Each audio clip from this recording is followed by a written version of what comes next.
Hi friends, ಎಲ್ಲರಿಗೂ ನಮಸ್ಕಾರ. ಉದ್ಯೋಗ ಮಾಹಿತಿ ಯೂಟ್ಯೂಬ್ ಚಾನಲ್ಗೆ ತಮಗೆಲ್ಲರಿಗೂ ಆತ್ಮೀಯ ಸ್ವಾಗತ. ಏಕಲವ್ಯ ಮಾದರಿ ವಸತಿ ಶಾಲೆಯಲ್ಲಿ ಖಾಲಿ ಇರುವ ಬೋಧಕ ಮತ್ತು ಬೋಧಕೇತರ ಹುದ್ದೆಗಳ ನೇಮಕಾತಿಗಾಗಿ ಈಗಾಗಲೇ ಅಧಿಸೂಚನೆ ಹೊರಡಿಸಿರುವಂಥದ್ದು. ಅಧಿಸೂಚನೆಗೆ ಸಂಬಂಧಿಸಿದಂಥ ವಿಡಿಯೋ ಕೂಡ ಅಪ್ಲೋಡ್ ಮಾಡೀನಿ ಸ್ನೇಹಿತರೆ. ಯಾರು ಆ ವಿಡಿಯೋ ನೋಡಿಲ್ಲೋ ವಿಡಿಯೋದ ಲಿಂಕ್ ಡಿಸ್ಕ್ರಿಪ್ಷನ್ದಾಗಿರ್ತದೆ. ಆ ಲಿಂಕ್ ಮೇಲೆ ಕ್ಲಿಕ್ ಮಾಡೋದ್ರ ಮೂಲಕ ನೋಟಿಫಿಕೇಶನ್ ವಿಡಿಯೋ ಕಂಪ್ಲೀಟಾಗಿ ನೋಡ್ರಿ ಸ್ನೇಹಿತರೆ. ಈ ಪ್ರಸ್ತುತ ವಿಡಿಯೋದೊಳಗೆ ಈ ಏಕಲವ್ಯ ಮಾದರಿ ವಸತಿ ಶಾಲೆಯಲ್ಲಿ ಖಾಲಿ ಇರುವ ಪ್ರಿನ್ಸಿಪಾಲ್, ಪೋಸ್ಟ್ ಗ್ರಾಜ್ಯುಯೇಷನ್ ಟೀಚರ್, ಆಮೇಲೆ ಟ್ರೇನ್ಡ್ ಗ್ರಾಜ್ಯುಯೇಷನ್ ಟೀಚರ್ ಅಂದ್ರೆ ಪ್ರಿನ್ಸಿಪಾಲ್, PGT ಮತ್ತು TGT ಹುದ್ದೆಗಳ ಎಲಿಜಿಬಿಲಿಟಿ ಕ್ರಿಟೇರಿಯಾಗೆ ಸಂಬಂಧಿಸಿದ ಮಾಹಿತಿ ತಿಳಿಸಿಕೊಟ್ಟಿರುವಂಥದ್ದು. ಹಾಗಾಗಿ ವಿಡಿಯೋ ಸ್ಕಿಪ್ ಮಾಡಲಾರ್ದಂಗೆ ಕಂಪ್ಲೀಟ್ ಆಗಿ ನೋಡ್ರಿ ಸ್ನೇಹಿತರೆ. ಪ್ರಿನ್ಸಿಪಾಲ್ ಹುದ್ದೆದ ಎಲಿಜಿಬಿಲಿಟಿ ಕ್ರಿಟೇರಿಯಾ ನೋಡೋಣ ಸ್ನೇಹಿತರೆ. ಅರ್ಹತೆಗಳೇನಂತ ನೋಡೋಣ.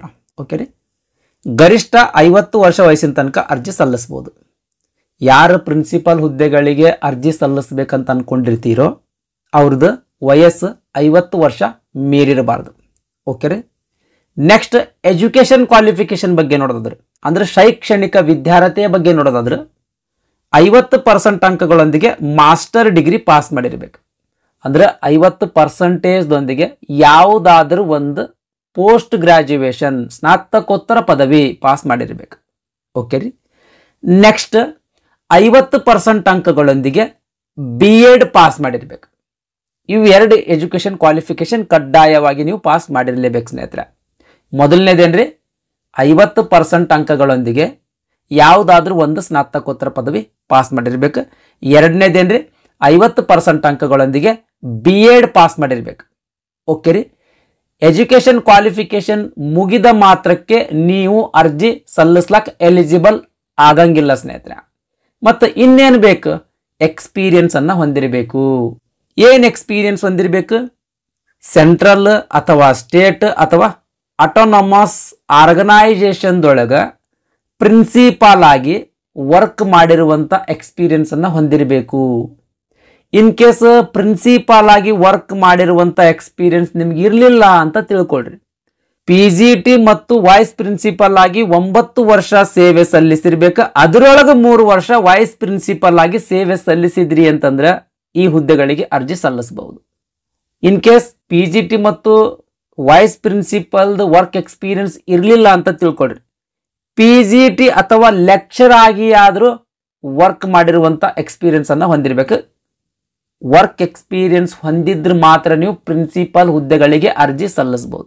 ಓಕೆ ರೀ. ವರ್ಕ್ ಎಕ್ಸ್ಪೀರಿಯನ್ಸ್ ಕ್ಲಿಯರ್ ಅಂತ ಅನ್ಕೊಳ್ತೀನಿ. ಓಕೆ ರೀ. ಮಾಸ್ಟರ್ ಡಿಗ್ರಿ ಪಾಸ್ ಮಾಡಿರ್ಬೇಕು, BEd ಪಾಸ್ ಮಾಡಿರ್ಬೇಕು, ಅದ್ರ ಜೊತೆಗೆ ವರ್ಕ್ ಎಕ್ಸ್ಪೀರಿಯನ್ಸ್ ಹೊಂದಿರಬೇಕು. ಅಂದ್ರೆ ನೀವು ಪ್ರಿನ್ಸಿಪಾಲ್ ಹುದ್ದೆಗಳಿಗೆ ಅರ್ಜಿ ಸಲ್ಲಿಸಬಹುದು. ಓಕೆ ರೀ. ನೆಕ್ಸ್ಟ್ ನಾವು PGT ಹುದ್ದೆದ ಎಲಿಜಿಬಿಲಿಟಿ ಕ್ರಿಟೇರಿಯಾ ನೋಡೋಣ ಸ್ನೇಹಿತರೆ. PGT ಅಂದ್ರೆ ಪೋಸ್ಟ್ ಗ್ರಾಜ್ಯುಯೇಟ್ ಟೀಚರ್ ಅಂದ್ರೆ ಸ್ನಾತಕೋತ್ತರ ಶಿಕ್ಷಕ. 11 ಮತ್ತು 12ನೇ ತರಗತಿಯ ವಿದ್ಯಾರ್ಥಿಗಳನ್ನ ಓದಿಸೋದಿರ್ತದೆ ಸ್ನೇಹಿತರೆ ಅಲ್ಲಿ. ಓಕೆ ರೀ. ಬೋಧನೆ ಮಾಡೋದಿರ್ತದೆ. ಈ ಹುದ್ದೆಗೆ ಅರ್ಜಿ ಸಲ್ಲಿಸಬೇಕಾದ್ರೆ ಎಲಿಜಿಬಿಲಿಟಿ ಕ್ರಿಟೇರಿಯಾ ಏನು? ಗರಿಷ್ಠ 40 ವರ್ಷ ಮೀರಿರಬಾರ್ದ್ರಿ ಸ್ನೇಹಿತರೆ. ಅಂದ್ರೆ 40 ವರ್ಷ ವಯಸ್ಸಿನ ತನಕ ನೀವು ಈ PGT ಹುದ್ದೆಗಳಿಗೆ ಅರ್ಜಿ ಸಲ್ಲಿಸಬಹುದು. ವಯೋಮಿತಿ ಬಗ್ಗೆ ಮಾಹಿತಿ ಕ್ಲಿಯರ್ ಆಯ್ತು ಅಂತ ಅನ್ಕೊಳ್ತೀನಿ. ನೆಕ್ಸ್ಟ್ ಈಗ ಶೈಕ್ಷಣಿಕ ವಿದ್ಯಾರ್ಹತೆಯ ಬಗ್ಗೆ ನೋಡೋದಾದ್ರೆ 50% ಅಂಕಗಳೊಂದಿಗೆ ಮಾಸ್ಟರ್ ಡಿಗ್ರಿ ಅಂದ್ರೆ ಪೋಸ್ಟ್ ಗ್ರಾಜ್ಯುಯೇಷನ್ ಅಂದ್ರೆ ಸ್ನಾತಕೋತ್ತರ ಪದವಿಯನ್ನ ಪಾಸ್ ಮಾಡಿರ್ಬೇಕು. ಯಾವ ಸಬ್ಜೆಕ್ಟ್ ನಲ್ಲಿ ಪಾಸ್ ಮಾಡಿರ್ಬೇಕಂತ ಆಮೇಲೆ ಹೇಳ್ತೀನಿ. 50% ಅಂಕಗಳೊಂದಿಗೆ ಸ್ನಾತಕೋತ್ತರ ಪದವಿ ಪಾಸ್ ಮಾಡಿ 50% ಅಂಕಗಳೊಂದಿಗೆ BEd ಪಾಸ್ ಮಾಡಿದ್ರಿ ಅಂತ ತಿಳ್ಕೊಳ್ರಿ. ಈ ಹುದ್ದೆಗಳಿಗೆ ಅರ್ಜಿ ಸಲ್ಲಿಸಬಹುದು. ಓಕೆ ರೀ. ಇನ್ನು ಸಬ್ಜೆಕ್ಟಿಗೆ ಬರೋದಾದ್ರೆ ಎಜುಕೇಶನ್ ಕ್ವಾಲಿಫಿಕೇಶನ್ ಕ್ಲಿಯರ್ ಐತ್ರಿ. 50% ಅಂಕಗಳೊಂದಿಗೆ ಯಾವುದಾದ್ರೂ ಸ್ನಾತಕೋತ್ತರ ಪದವಿ ಪಾಸ್ ಮಾಡಿರ್ಬೇಕು. 50% ಅಂಕಗಳೊಂದಿಗೆ BEd ಪಾಸ್ ಮಾಡಿರ್ಬೇಕು. ಈ ಎರಡೂ ಎಜುಕೇಶನ್ ಕ್ವಾಲಿಫಿಕೇಶನ್ ಕಡ್ಡಾಯವಾಗಿ ಪಾಸ್ ಮಾಡಿರಲೇಬೇಕು. ಇನ್ನು ಸಬ್ಜೆಕ್ಟ್ ಬರೋದಾದ್ರೆ ಅಂದ್ರೆ ಪೋಸ್ಟ್ ಗ್ರಾಜ್ಯುಯೇಷನ್ ಮುಗಿಸಿರಿ, ಅಲ್ಲಿ ಯಾವ ಸಬ್ಜೆಕ್ಟ್ಗಳನ್ನು ನೀವು ಓದಿದ್ರೆ ಈ ಹುದ್ದೆಗಳಿಗೆ ಅರ್ಜಿ ಸಲ್ಲಿಸ್ಲಕ್ಕ ಎಲಿಜಿಬಲ್ ಇರ್ತೀರಿ ಅಂತ ಅನ್ನೋದ್ರ ಬಗ್ಗೆ ನೋಡೋದಾದ್ರೆ, ನೀವು ಇಂಗ್ಲಿಷ್ ಟೀಚರ್ಗೆ ಅರ್ಜಿ ಸಲ್ಲಿಸ್ಬೇಕಂತ ಅನ್ಕೊಂಡಿರೋ ಅಥವಾ ಹಿಂದಿ ಟೀಚರ್ಗೆ ಅರ್ಜಿ ಸಲ್ಲಿಸ್ಬೇಕಂತ ಅನ್ಕೊಂಡಿರೋ ಅಥವಾ ಫಿಸಿಕ್ಸ್ ಟೀಚರ್ ಹುದ್ದೆಗಳಿಗೆ ಅರ್ಜಿ ಸಲ್ಲಿಸಬೇಕು ಅನ್ಕೊಂಡಿರೋ, ಉದಾಹರಣೆಗಾಗಿ ಇಂಗ್ಲಿಷ್ ಅಥವಾ ಹಿಂದಿ ಲ್ಯಾಂಗ್ವೇಜ್ ಟೀಚರ್ ಹುದ್ದೆಗಳಿಗೆ ಅರ್ಜಿ ಸಲ್ಲಿಸಬೇಕಂತ ಅನ್ಕೊಂಡಿದ್ರಿ ಅಂತಂದ್ರೆ ಇಂಗ್ಲಿಷ್ ಅಥವಾ ಹಿಂದಿ ವಿಷಯದೊಳಗ ಸ್ನಾತಕೋತ್ತರ ಪದವಿಯನ್ನ ಪಾಸ್ ಮಾಡಿರಬೇಕು. ಇನ್ ಕೇಸ್ ಫಿಸಿಕ್ಸ್ ಅಥವಾ ಕೆಮಿಸ್ಟ್ರಿ ಅಥವಾ ಮ್ಯಾಥ್ಸ್ ಈ ವಿಷಯಗಳ ಟೀಚರ್ ಹುದ್ದೆಗಳಿಗೆ ಅರ್ಜಿ ಸಲ್ಲಿಸಬೇಕಂತ ಅನ್ಕೊಂಡಿದ್ರಿ ಅಂತ ತಿಳ್ಕೊಳ್ರಿ. ಡಿಗ್ರಿ ಒಳಗ ಯಾವ ವಿಷಯದ ಟೀಚರ್ ಹುದ್ದೆಗಳಿಗೆ ಅರ್ಜಿ ಸಲ್ಲಿಸಬೇಕಂತೀನಿ ಆ ವಿಷಯವನ್ನ ಓದಿರ್ಬೇಕು. ಉದಾಹರಣೆಗಾಗಿ ಫಿಸಿಕ್ಸ್ ಅದಂತ ತಿಳ್ಕೊಳ್ರಿ. ಈ ಡಿಗ್ರಿ ಲೆವೆಲ್ದೊಳಗೆ ಫಿಸಿಕ್ಸ್ ಒಂದು ಸಬ್ಜೆಕ್ಟ್ ಆಗಿ ಓದಿರ್ಬೇಕು ನೀವು. ಅದೇ ರೀತಿ ಕೆಮಿಸ್ಟ್ರಿ ಕೂಡ ಸೇಮ್ ಸ್ನೇಹಿತರೆ. Chemistry R any specialisation in chemistry provided the candidate as studied chemistry at graduation level. Chemistry subject ಅನ್ನ ಗ್ರಾಜ್ಯುಯೇಷನ್ ಲೆವೆಲ್ ಅಂದ್ರೆ ಡಿಗ್ರಿ ಮಟ್ಟದೊಳಗ ಡಿಗ್ರಿ ಓದಬೇಕಾದ್ರೆ ಓದಿರ್ಬೇಕು ಅಂತ ಅರ್ಥ ಸ್ನೇಹಿತರೆ.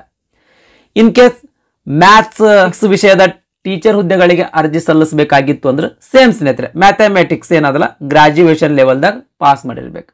ಎಕನಾಮಿಕ್ಸ್ ವಿಷಯದ ಟೀಚರ್ ಹುದ್ದೆಗಳಿಗೆ ಅರ್ಜಿ ಸಲ್ಲಿಸಬೇಕಂತ ಅನ್ಕೊಂಡಿದ್ರಿ ಅಂತಂದ್ರೆ ಸೇಮ್ ಸ್ನೇಹಿತರೆ. ಎಕನಾಮಿಕ್ಸ್ ವಿಷಯವನ್ನ ಗ್ರಾಜ್ಯುಯೇಷನ್ ಲೆವೆಲ್ದಾಗ ಓದಿರ್ಬೇಕು, ಡಿಗ್ರಿ ಮಟ್ಟದೊಳಗೆ ಓದಿರ್ಬೇಕು. ಓಕೆ ರೀ. ಈ ಪೋಸ್ಟ್ ಗ್ರಾಜ್ಯುಯೇಷನ್ ಟೀಚರ್ ಹುದ್ದೆಗಳಿಗೆ ಅರ್ಜಿ ಸಲ್ಲಿಸ್ಲಾಕ ಎಜುಕೇಶನ್ ಕ್ವಾಲಿಫಿಕೇಶನ್ ಏನ್ ಬೇಕು ಅಂತ ಅನ್ನೋದ್ರ ಬಗ್ಗೆ ನಿಮಗೆ ಮಾಹಿತಿ ತಿಳಿತು ಅಂತ ಅನ್ಕೊಳ್ತೀನಿ. ಈ ಪೋಸ್ಟ್ ಗ್ರಾಜ್ಯುಯೇಷನ್ ಟೀಚರ್ ಹುದ್ದೆಗಳಿಗೆ ಅರ್ಜಿ ಸಲ್ಲಿಸ್ಲಾಕ ಸಿಟೆಟ್ ಅವಶ್ಯಕತೆ ಇಲ್ಲ. Teacher central teacher eligibility test ಅಂತ ಏನದಲ್ಲ ಸಿಟೆಟ್ ಅದು ಪಾಸ್ ಮಾಡಿರ್ಬೇಕಂತೇನಿಲ್ಲ. ಸಿಟೆಟ್ ಪಾಸ್ ಮಾಡಿಲ್ಲ ಅಂದ್ರೂ ಕೂಡ ನೀವು ಪೋಸ್ಟ್ ಗ್ರಾಜ್ಯುಯೇಷನ್ ಟೀಚರ್ ಹುದ್ದೆಗಳಿಗೆ ಅರ್ಜಿ ಸಲ್ಲಿಸಬಹುದು. ಓಕೆ ರೀ. ಮೇಲೆ ಏನ್ ಎಜುಕೇಶನ್ ಹೇಳಿನಲ್ಲ ನಾನು, ಆ ಎಜುಕೇಶನ್ ಕಂಪ್ಲೀಟ್ ಆದ್ರೆ ಸಾಕು. ಮತ್ತೊಮ್ಮೆ ಹೇಳ್ತೀನಿ ನೋಡ್ರಿ. 50% ಅಂಕಗಳೊಂದಿಗೆ ಸ್ನಾತಕೋತ್ತರ ಪದವಿ ಪಾಸ್ ಮಾಡಿರಬೇಕು. 50% ಅಂಕಗಳೊಂದಿಗೆ BEd ಪಾಸ್ ಮಾಡಿರಬೇಕು. ಯಾವ ವಿಷಯದ ಟೀಚರ್ ಆಗಬೇಕಂತ ಅನ್ಕೊಂಡಿರ್ತೀರೋ ಆ ವಿಷಯ ಗ್ರಾಜ್ಯುಯೇಷನ್ ಲೆವೆಲ್ದಾಗ ಓದಿರ್ಬೇಕು. That's all. ಇದಿಷ್ಟು ಎಜುಕೇಶನ್ ಕ್ವಾಲಿಫಿಕೇಶನ್ ನಿಮ್ದಿತ್ತು ಅಂತಂದ್ರೆ ಧಾರಾಳವಾಗಿ ನೀವು ಪೋಸ್ಟ್ ಗ್ರಾಜ್ಯುಯೇಷನ್ ಟೀಚರ್ ಹುದ್ದೆಗಳಿಗೆ ಅರ್ಜಿ ಸಲ್ಲಿಸಬಹುದು. ನೆಕ್ಸ್ಟ್ ನಾವು ಪೋಸ್ಟ್ ಗ್ರಾಜ್ಯುಯೇಷನ್ ಟೀಚರ್ಸ್ ಒಳಗಡೆ ಕಂಪ್ಯೂಟರ್ ಸೈನ್ಸ್ ವಿಷಯದ ಟೀಚರ್ ಹುದ್ದೆಗಳಿಗೆ ನೀವು ಅರ್ಜಿ ಸಲ್ಲಿಸಬೇಕಂತ ಅನ್ಕೊಂಡಿದ್ರಿ ಅಂತ ತಿಳ್ಕೊಳ್ರಿ.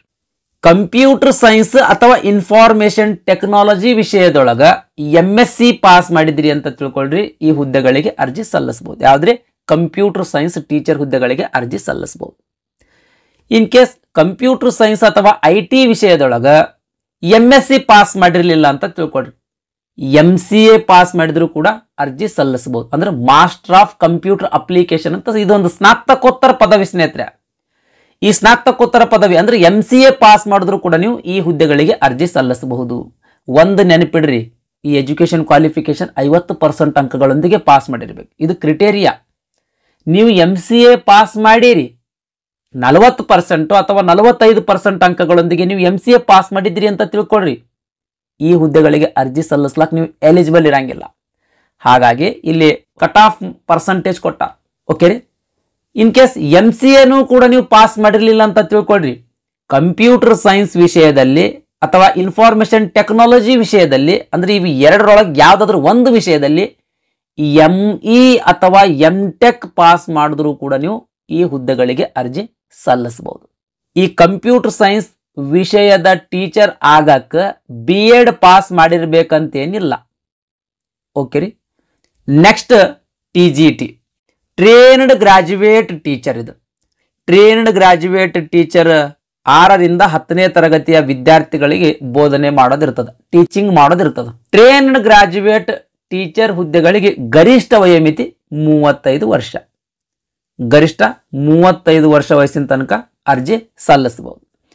ನೆಕ್ಸ್ಟ್ ಎಜುಕೇಶನ್ ಕ್ವಾಲಿಫಿಕೇಶನ್ ಬಗ್ಗೆ ನೋಡೋದಾದ್ರೆ 50% ಅಂಕಗಳೊಂದಿಗೆ ಡಿಗ್ರಿ ಪಾಸ್ ಮಾಡಿರ್ಬೇಕು. ಯಾವುದಾದ್ರೂ ಡಿಗ್ರಿ ಇರಬಹುದು. 50% ಅಂಕಗಳೊಂದಿಗೆ ಡಿಗ್ರಿ ಪಾಸ್ ಮಾಡಿರ್ಬೇಕು.